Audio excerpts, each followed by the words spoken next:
Jangan lupa subscribe YouTube channel Metro TV News dan pastikan untuk menyalakan lonceng notifikasinya.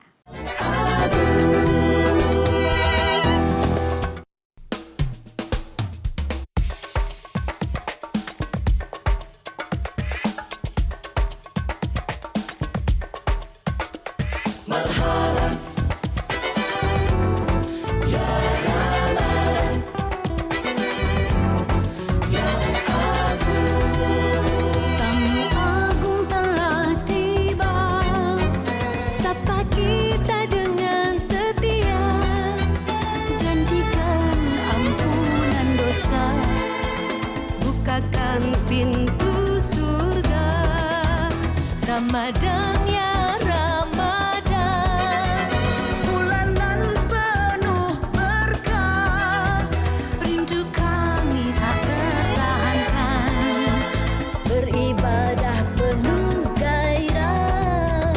Adakah kita berdiam saja, biarkan dia berlalu percuma? Iman hanya ucapan belaka, tanpa amalan secara nyata. Wahai kaum beriman, bangkitlah rebut kebenaran. Mari isi bulan suci Ramadan, bangun peradaban berkemajuan.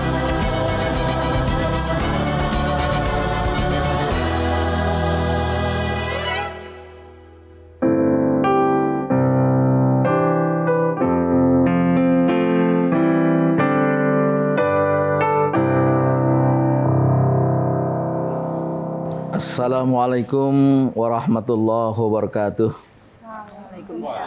Alhamdulillah wa syukurillah wala haula wala quwata illa billahil aliyil azim. Semoga ibadah Ramadan kita berjalan dengan baik, lancar dan berkualitas. Nah, pembicaraan kita kali ini meneruskan topik-topik yang lalu dan secara khusus kita akan bicarakan tentang realitas bangsa Indonesia yang majemuk. Yang kita harapkan menjadi bangsa maju, Indonesia maju, maka pengelolaan kemajemukan ini menjadi sangat-sangat penting. Itulah latar belakang topik kali ini adalah bersatu walau berbeda.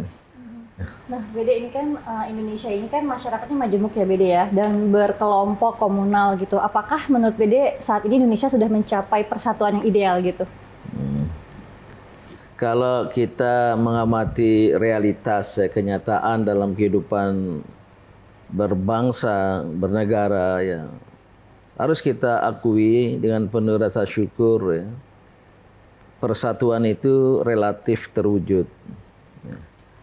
Nggak bisa kita bayangkan Indonesia majemuk atas dasar agama, suku, profesi, masuk kepentingan politik yang berbeda satu sama lain ya, akan bisa seperti ini kalau tidak ada upaya kita bersama untuk itu.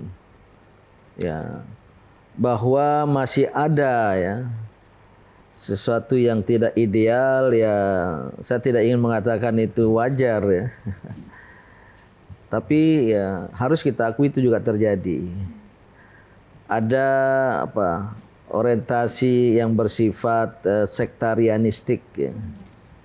Antar suku ya walaupun relatif ya cair sekarang ya. Dan bahkan mungkin saya memberi kredit kepada para pelawak gitu yang berjasa dalam membangun harmoni antar suku-suku ya. Kalau dulu saling menyindir antar suku bisa senjata tajam yang datang. Saya tidak sebut senjata tajamnya ya. Tapi sekarang sudahlah, mungkin juga karena kawin antar suku ya. Intercultural marriage ya, sehingga menjadi cair ya. Nah, suami istri dari suku yang berbeda ya, anaknya juga apalagi dan sering berbangga saya ini anak Indonesia karena kakek nenek dari dua suku, bapak ibu dari dua suku yang lain dan seterusnya ya. Ada masalah ya, dan kita pernah mengalami masalah tersebut ya. Walaupun khusus konflik yang sering disebut antar agama, saya berpendapat agama bukanlah faktor picu, dalam arti faktor dasar. Karena berbeda keyakinan lantas berkonflik. Tapi konflik-konflik itu karena faktor-faktor non-agama. Ada kesenjangan sosial, ekonomi, politik biasanya. Maka berkonflik, agama jadi faktor pembenar, faktor justifikasi. Lah, jadilah konflik itu bernuansa keagamaan ya.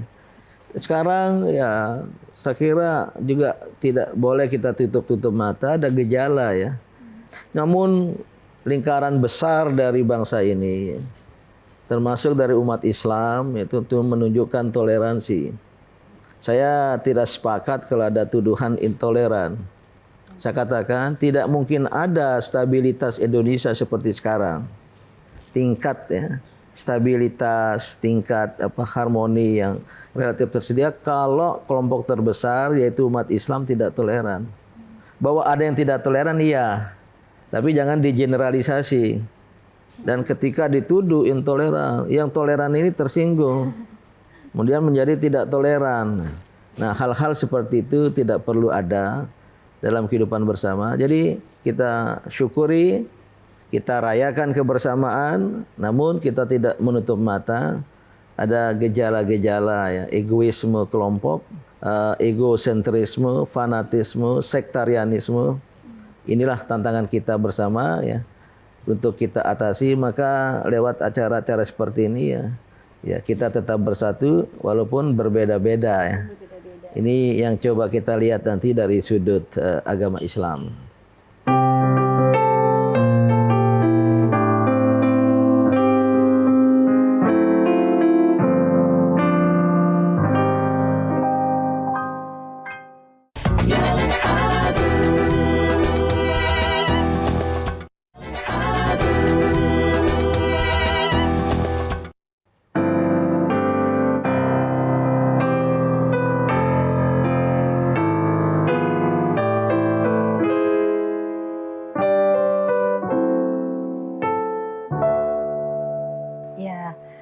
Bandin, kalau kita lihat sejarah ya, dulu itu ada Sriwijaya, ada Majapahit ya. Berarti bisa disimpulkan dari dulu itu potensi persatuan itu sudah ada begitu ya?